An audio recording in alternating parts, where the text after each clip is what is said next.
begin our third week of our Lenten journey. This journey as we reflect on our baptism, we reflect on the call to holiness in our baptism, the call that God gave us to become saints, to turn away from sin and to follow Him. In this third week of Lent, we celebrate the scrutinies. The elect, those that will be baptized at the Easter Vigil, come forward for the scrutinies. Like always through this Lenten season, we join with the elect in celebrating these scrutinies. The scrutinies are a rite of RCIA. Here's what the RCIA Rite Book has to say about the scrutinies. The scrutinies are meant to uncover, then heal all that is weak, defective, or sinful in the hearts of the elect, to bring out, then strengthen all that is upright, strong, and good. For the scrutinies are celebrated in order to deliver the elect from the power of sin and Satan, protect them against temptation, and to give them strength in Christ, who is the way, the truth, and the life. From the first to the final scrutiny, the elect should progress in their perception of sin and their desire for salvation. So over these next few weeks, we should journey along with the elect as we gain a new perception of sin, as we start understanding how sin affects not only our lives, but affects the lives of the world.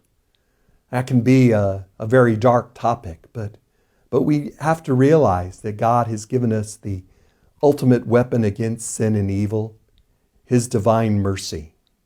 To aid us in this journey as we turn away from sin and gain a better appreciation of God's mercy, we're using Father Michael Gately's book, 33 Days to Merciful Love.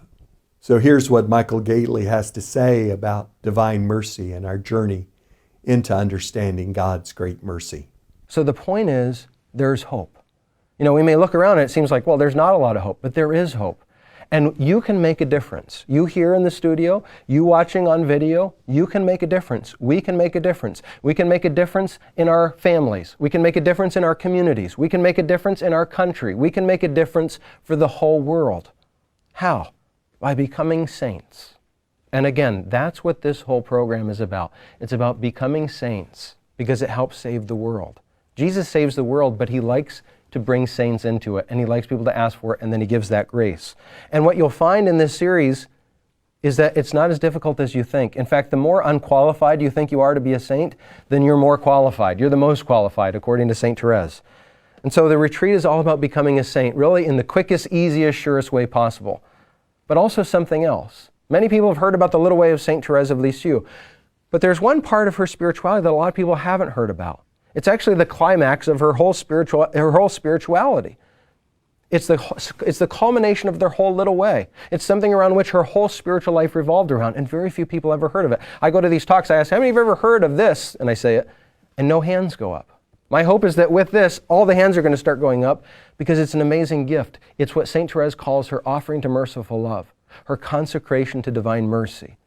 So I'm convinced that these two things, the little way of St. Therese and the culmination of the little way, which is her offering to merciful love or this consecration to divine mercy, can not only help us become saints in the quickest, surest, easiest way, in a sense, but also help save the world. Because what saves the world is mercy. And mercy will come down when we receive that mercy and ask for mercy as the Lord makes us into saints.